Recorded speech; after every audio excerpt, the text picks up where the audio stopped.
Changamoto mojawapo ambayo utaipata endapo kama una uzito kupitiliza ama una uzito kupindukia na unashindwa kufuata mpangilio mzuri wa vyakula pamoja na kuondoa kemikali sumu kwenye mwili wako, jambo la kwanza ni rahisi sana wewe kupata changamoto ya acid reflux. Kwa nini? Kwa sababu panakuwa pana ongezeko jingi sana la sumu katika mwili wako, na hivyo kwenye mshipa yako ya damu panakuwa panakosekana upenyo wa kupitisha hewa pamoja na nutrients mbalimbali pamoja na damu kusupply katika mwili wako. Kwa hivyo inapelekea sasa mishipa yako kuwa na cholesterol nyingi, na hivyo inazuia sasa damu kuweza kupita sehemu mbalimbali za mwili, na hivyo inakupelekea hata kufunga digestion system isifanyike vizuri, na hivyo inakupelekea kupata changamoto ya choo kigumu ama kukosa choo kabisa.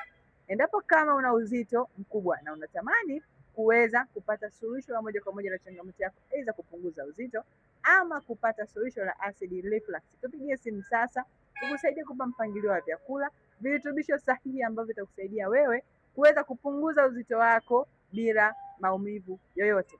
Share video hii kwa mtu mmoja ambaye ulimuona ana uzito mkubwa na anapitia hali ya asidi ili tuweze kumsaidia.